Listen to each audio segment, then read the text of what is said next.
Everyone says just delete the apps, right?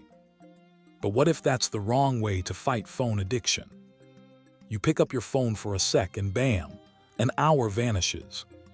Scrolling feels automatic, right? And the guilt? It's a never-ending cycle. You tried screen time limits, blocking apps, only to just delete them later. It feels impossible. Imagine all the reading you could do, the hikes you're missing, because this tiny screen has you hooked. You even considered a dumb phone, but need your smartphone for work and travel. What can you do? The secret isn't just deleting apps. It's changing this one thing about your mindset. Stop losing hours. What's your biggest phone struggle? Share below.